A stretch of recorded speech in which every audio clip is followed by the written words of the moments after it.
nous sommes dans la période du Homer qui va nous emmener bientôt à Shavuot. Et bien sûr, Shavuot, c'est le jour où nous recevons la Torah. Alors, comme c'est la réception de la Torah, on va essayer ensemble de voir de manière individuelle et de chacun à quel moment chacun de nous reçoit la Torah. Et pour cela, on va parler de cette Gemara qui se trouve dans le traité de Nida, Daf Lamed, page 30, au deuxième côté de la page, de la page. Et là-bas, on nous parle du fœtus dans le ventre de sa mère qui, apparemment, apprend toute la Torah.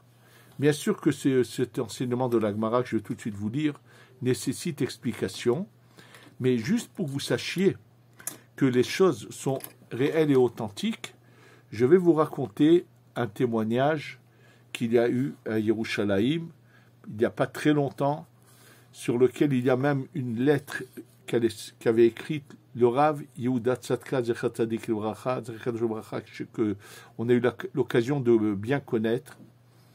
Et le fait est le suivant. Il y a eu à Yerushalayim, c'était juste peu de temps après le début de l'État d'Israël, se trouvait déjà à Yerushalayim le rabbi de Belz qui avait été sauvé de justesse de la Shoah et qui était arrivé en Eretz Israël, qui était un très très grand tzaddik. Ça s'est passé à peu près à son époque. Je vais vous dire pourquoi je parle de lui, puisque lui a eu affaire dans ce cas-là.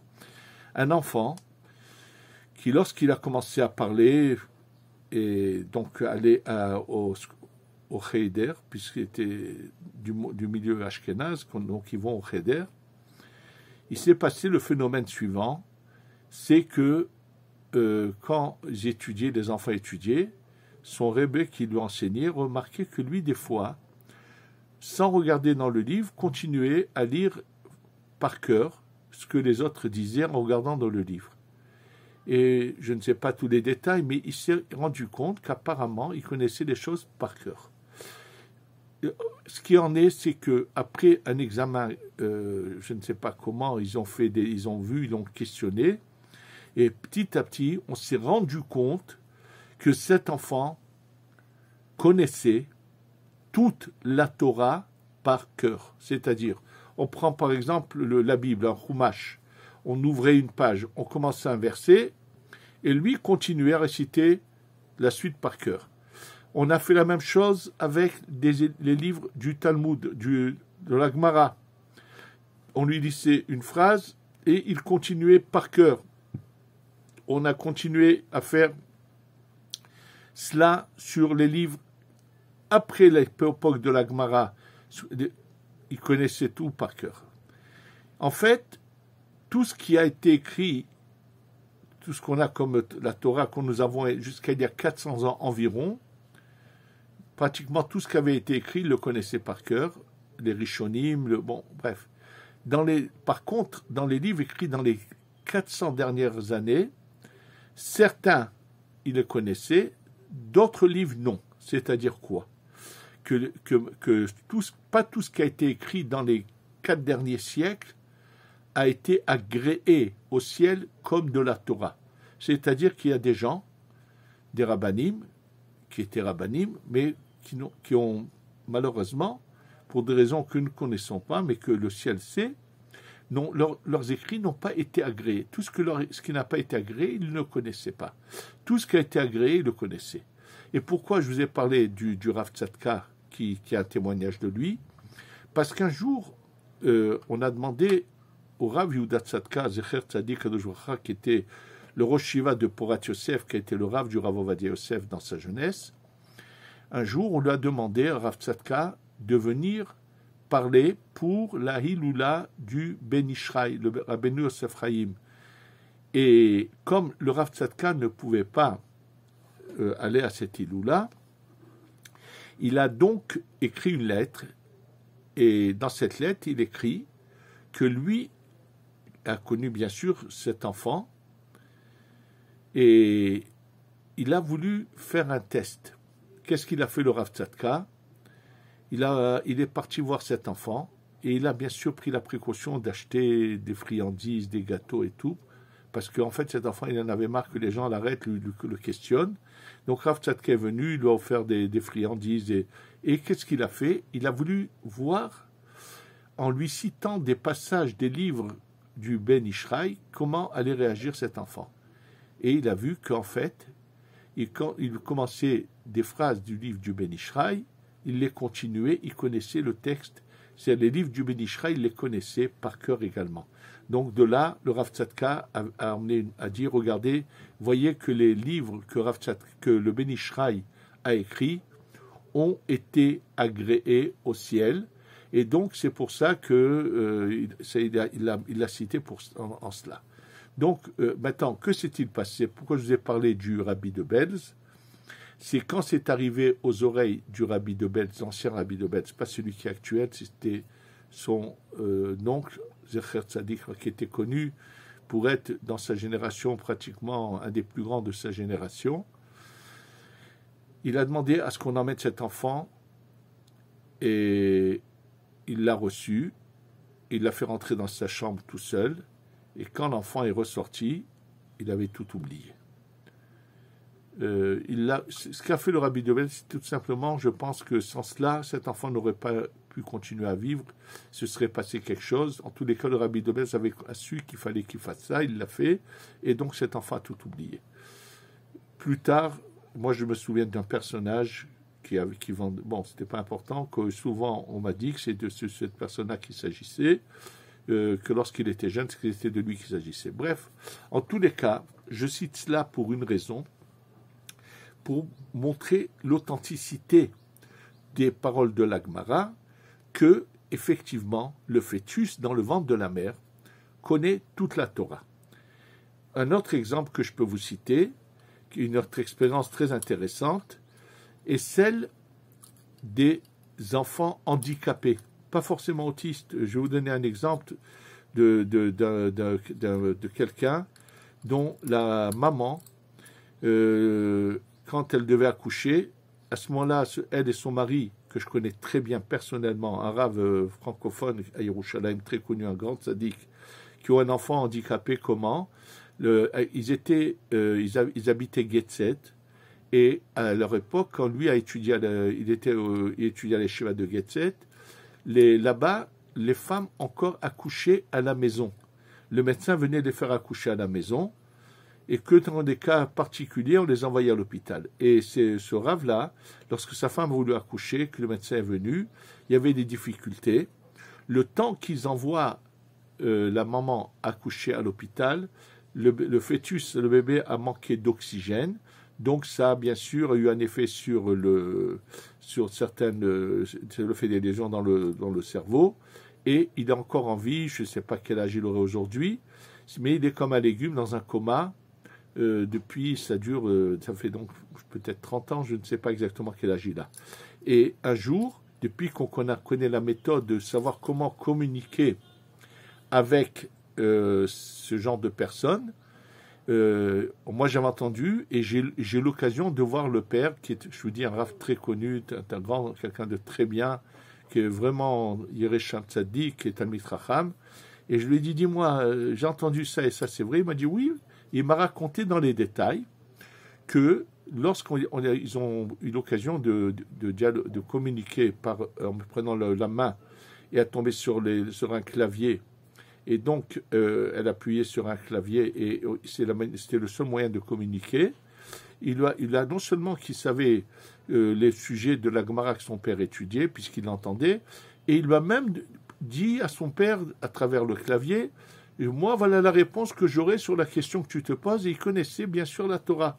Ce n'est pas le seul cas. Il y a d'autres cas encore d'enfants, comme le cas d'un enfant très connu dont les parents, qui sont des grands amis à moi, que moi-même j'ai connu, j'ai vu de mes yeux, le cas de cet enfant qui s'appelait Anaël Zechona Livracha, qui n'est plus malheureusement, qui est parti très jeune de ce monde, et avec qui sa maman qui savait communiquer, et moi j'ai eu des témoignages où j'ai vu comment, des choses, et un jour m'a raconté quelqu'un avec qui qui avait dialogué avec elle, et lorsqu'il était surpris de quelque chose, elle lui a dit, mais de quoi tu es surpris? Ce que je te dis se trouve à tel endroit dans la Gemara. c'est pas le seul cas. Et sachez que cette expérience avec ces enfants handicapés, avec lequel qu'on a communiqué et qu'on s'est rendu compte qu'ils connaissaient la Torah, c'est uniquement des enfants juifs. Et chez les enfants handicapés non juifs, ils parlent de spiritualité, mais ils ne connaissent pas la Torah. Donc, on va tout de suite expliquer tout cela. C'était juste, avant de vous lire le texte de la Gemara et de vous l'expliquer, vous emmener des preuves claires, évidentes de ce que je vous dis maintenant. Et là, maintenant, on va regarder la Gemara qui se trouve donc dans Masechet Nida, comme je vous l'ai dit, Lamed Amoudbet. Voilà ce que la Gemara dit donc dans le traité de Nida, page 30, au deuxième côté de la page, quand elle parle du fœtus dans le ventre de sa mère, comment il est replié sur lui-même, que son nombril est ouvert, que sa bouche est fermée. Et là, la Gemara continue à dire, elle dit les mots suivants. Vener dolek lo al rocho, qu'il y a une bougie allumée au-dessus de sa tête. Vetsofe ou mebit misof haolam ve'atsofo. Et il regarde, il peut voir du début du monde jusqu'à la fin du monde. Chez Nehemar, il ramené là-dessus un pasouk, et la Gemara, pour dire ne t'étonne pas de cela, qu'il puisse voir ce qui se passe dans le monde entier, la Gemara aussi dit, tu vois bien que lorsqu'il y a des fois des gens qui dorment, et dans leurs rêves, ils peuvent voir ce qui se passe au fin fond du monde, dans un autre pays. Ça arrive que des gens, dans leurs rêves, ils aient des visions, où ils voient ce qui se passe dans un pays lointain, même où ils n'ont jamais été, où des fois ils peuvent voir des choses qui se sont passées là-bas. Et bon, la Gemara de dire que c'est les meilleurs moments de la vie de la personne, que c'est vraiment la paisibilité, c'est-à-dire que l'enfant finalement c'est un moment exceptionnel dans sa vie, au fœtus. Et là, la Gemara de dire Umelamdi moto kol la Torah kula, et on lui enseigne toute la Torah. Et la Gemara, bien sûr, de ramener là-dessus des textes qui le montrent. Et ensuite, il est dit qu'Ivan Sheba le Avira Olam, dès qu'il sort du ventre de sa mère, et il vient, un ange lui donne comme une claque, ce sera un peu cela, sur sa bouche, le frappe sur la bouche, et lui fait oublier toute la Torah. Et là-dessus est emmené un pasouk, la Peta Hatatrovetz, et on va expliquer ce que ce pasouk veut dire. En tous les cas, c'est bien sûr que cette Gemara nécessite explication. Alors, quand il est dit « Vener dolek al rocho », je vais vous dire quelque chose qui m'a fait plus que sourire une fois. Un jour, je rentrais du Beth Knesset chez moi et vient me parler un kollelman, quelqu'un de bien, de tzaddik, mais qui m'a un peu surpris par son côté simpliste de sa question. Et il me pose la question suivante, il vient me dire, Rabbi David, la Gemara dit qu'une bougie est allumée sur la tête de l'enfant.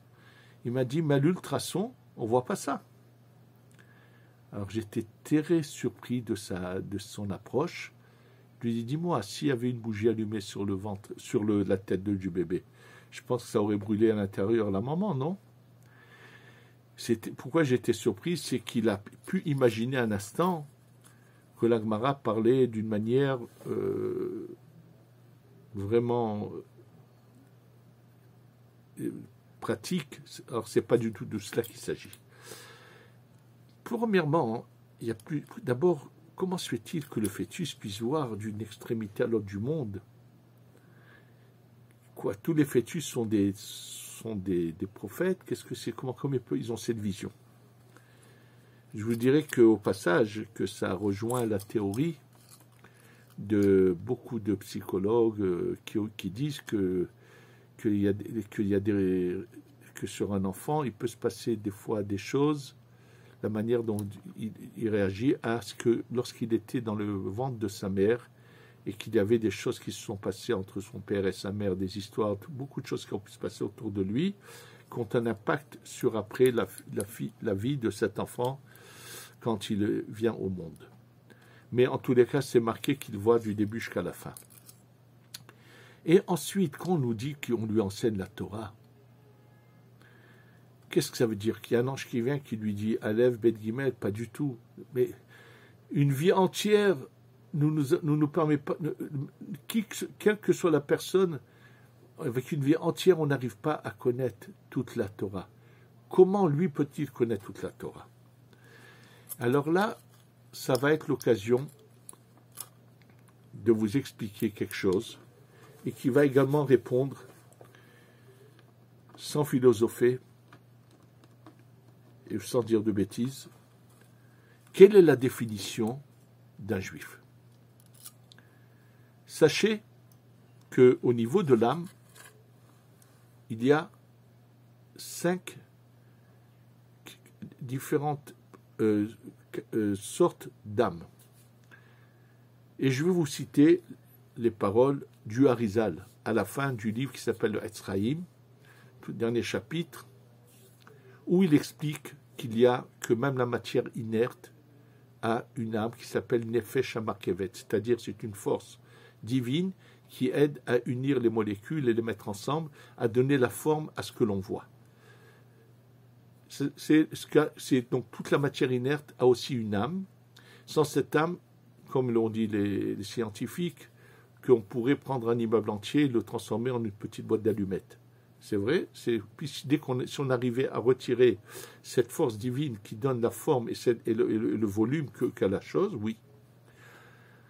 La plante a ça, plus une force divine supplémentaire qu'on appelle Nefesh HaTzomachat, une force qui fait pousser les choses. L'animal a 1, 2, 3. Troisième niveau, c'est que il est vivant, il se déplace, il a quelque chose de plus que la plante. Quatrième niveau, c'est l'homme qui parle. Donc l'homme parle, c'est ce qu'on a. Et alors, chez l'ensemble des hommes, ça s'appelle le Nefesh HaSichli, ça veut dire qu'ils ont un esprit pour penser et tout, ils ont donc quelque chose de supérieur à l'animal. Et là, il faut le savoir, il y a un 5e niveau. Et ce 5e niveau ne se trouve que chez ceux qui sont nés de mère juive, donc qui ont une âme juive, ou bien ceux qui se convertissent et qui, pour des raisons, avant que leur âme sorte d'en haut, elle est tombée dans les peuples, et quand ils font leur retour, ils récupèrent cette âme aussi, qui est une âme juive, qui est en fait une partie divine, qui est la lumière de la Torah.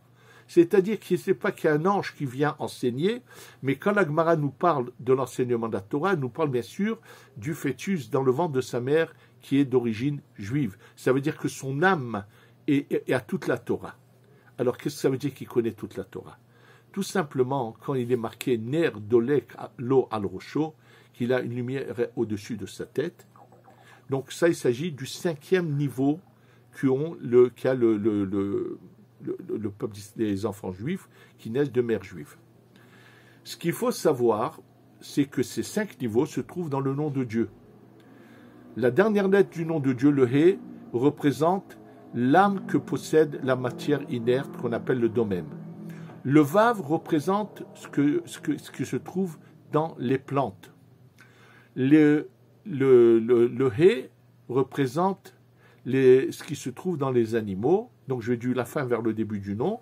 Et il y a le Yud, qui est la première lettre, qui est la partie qui est donnée chez tous les hommes.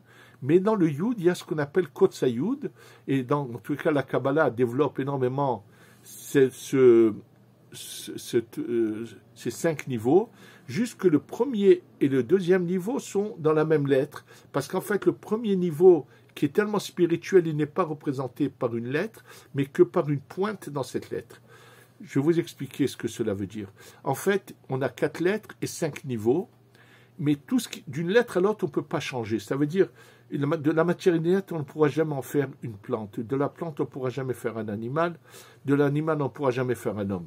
Par contre, dans les deux catégories des hommes, il y a le peuple juif et le reste du monde. Quelqu'un peut se convertir, donc peut passer au niveau numéro 5, le plus haut, et que Dieu préserve des fois l'inverse, que quelqu'un peut tomber, bien qu'il ait une chance de se rattraper, mais il peut tomber au niveau de 5 à 4. Et parce qu'ils se trouvent dans la même lettre, ces 2 niveaux. Et en tous les cas, il faut le savoir que maintenant, dans chaque individu, son âme se départage elle aussi en 5 niveaux. 3 à l'intérieur de son corps et 2 niveaux au-dessus de son corps, qui est dans l'intérieur de son corps, c'est le nefesh qui se trouve au niveau du foie, le ruach qui se trouve au niveau du cœur, la neshama qui se trouve au niveau de la tête. Et au-dessus, il y a Chaya Yechida. C'est-à-dire, quelles que soient les personnes, ça se départage en 5 niveaux. Maintenant, quand quelqu'un dort la nuit, là, ce qui est dans la tête sort, mais les 2 autres niveaux montent d'un niveau. C'est-à-dire, le nefesh qui se trouvait au niveau du foie monte au cœur, ce qui était dans le cœur, qui est le ruach, monte au niveau de la tête, et la neshama sort pendant le sommeil. Ce qu'il faut savoir que ces 2 niveaux qui sont donc le nefesh et le ruach, leur première lettre c'est nun et resh, c'est ner. Et en fait, chez le fœtus, même ces 2 niveaux ne sont pas à l'intérieur, ils sont au-dessus de la tête. Quand la Gemara nous dit ner doleklo al rosho, qu'il a une bougie allumée sur la tête, il s'agit que le nefesh et le ruach ne sont pas à l'intérieur, ils sont au-dessus de la tête. Et eux, ce sont toute la connaissance, avec la neshama bien sûr, mais eux éclairent le corps. Et au moment de la naissance, ils vont rentrer à l'intérieur, et c'est ça qui va débloquer, qui va faire provoquer chez le bébé ce cri qu'il va pousser en naissant, puisque le ruach est la force de la parole. Donc, c'est ça ce que la Gemara fait une allusion en disant ner doleko. C'est-à-dire que ce qui lui donne la vie, qui est le nefesh et le ruach, sont au-dessus de sa tête. C'est ça ce que la Gemara veut dire. Donc, ces 2 parties qui sont là au-dessus de la tête, qu'on appelle ner, et qui l'éclaire, c'est la lumière de la Torah. C'est pas qu'un ange lui enseigne la Torah. Le fait que cette partie de sa neshama se trouve là au-dessus, et maintenant cette lumière-là lui permet de voir d'une extrémité à l'autre du monde. Si on pouvait communiquer avec un fœtus, on verra qu'il peut voir ce qui se passe dans n'importe quel pays dans le monde, qu'il voit tout, parce que cette lumière n'est pas enfermée dans un corps, elle n'est pas enfermée dans la matière, et elle lui permet de voir tout cela. Quand on lui dit qu'il oublie la Torah à sa naissance, c'est qu'en fait, en naissant, cette partie de son âme pénètre le corps, et avant de pénétrer, il y a une enveloppe qui s'appelle le Yetzer Hara, qui est le mauvais penchant, vient, recouvre ces 2 parties de l'âme quand il s'intègre à l'intérieur, et cette clipa, cette écorce, va venir empêcher la communication entre son esprit et sa neshama. C'est pour ça que la Torah, il l'oublie. Et qu'il y en a qui ont su faire disparaître cette écorce, comme le cas de Rabbi Meir Bardanès, où on en parle, ou Avraham Avinu, bref, c'est comme ça. Et plus quelqu'un se sanctifie, plus il fait disparaître l'écorce, et plus il aura la facilité à tout retenir par cœur et connaître la Torah vraiment, pratiquement par cœur. C'est le cas, par exemple, je vous dis que des témoignages que j'ai eus sur Baba Saleh, Rabbi Israël Abou Hatzera, Secher Tzadik Kadosh V'Bracha, qui la nuit de Hosha'ana Rabbah, on l'a vu réciter par cœur un passage du Zohar qui s'appelle la Hydra, et c'est quelque chose d'inimaginable comment on peut retenir un tel texte aussi long en arabéen par cœur mot à mot. C'est sa sainteté, bien sûr, son assiduité à la Torah. En tous les cas, c'est de cela qu'on appelle ça, dont on nous parle. Et donc, en fait, la Torah est en nous, mais il faut la faire rejaillir de nouveau dans la vie. Et c'est à cela que fait allusion la Gemara quand elle dit que ner doleklo, donc c'est cette partie de son âme qui est la Torah. C'est pour ça que chez un enfant juif qui a ce 5e niveau, il y a la Torah en lui, et même si quand dans un état second ou handicapé ou quoi que ce soit, et qu'on puisse dialoguer, on pourra voir qu'il a la Torah, la connaissance de la Torah en lui. C'est ça ce qui est en fait ce que veut dire la Gemara. Et à la naissance, quand ça pénètre, que se coupe la communication. Chez les enfants handicapés, autistes ou autres, étant donné que l'âme n'est pratiquement pas à l'intérieur, mais bien en dehors du corps, elle n'a pas ses limites. Donc on peut voir à quel point ils ont la Torah, bien sûr qu'ils la connaissent, comme je vous l'ai dit. Et c'est là que je vous ai dit que c'est la manière quand on vous demande comment définir un juif, c'est tout simplement, vraiment de manière la plus simple, il a le 5e niveau de Nefesh, qu'on appelle le Nefesh HaSechlit. C'est cette partie divine que n'ont pas les autres peuples et qui lui permet d'avoir un lien direct avec Akadosh Baruch Hu, et que s'il sait développer son identité, il se rapproche d'Hachem, il peut arriver à ce qu'en sont arrivés beaucoup d'autres tzadikim, grâce à leur neshama qu'ils ont enlevé cette écorce, arrive, tout en ayant réveillé, à voir jusqu'au bout du monde, comme ça a été le cas de beaucoup d'autres tzadikim. C'est-à-dire, tout ce pouvoir-là est en chacun de nous, il suffit juste de savoir enlever cette écorce qui empêche la communication. Et c'est ça la Torah que connaît le fœtus, qui se trouve finalement dans chacun des Béné Israël. Face qu'on sache, qu'on arrive à enlever l'écorce qui empêche la communication, pour que la Torah qui est en nous puisse jaillir, et que donc on l'a reçue, la Torah finalement, chacun la reçoit au moment de sa naissance par cette partie divine qui vient en lui, et qu'on sache la faire briller, et qu'elle nous aide à nous rapprocher d'Hachem et à dialoguer avec lui. Amen, ve Amen.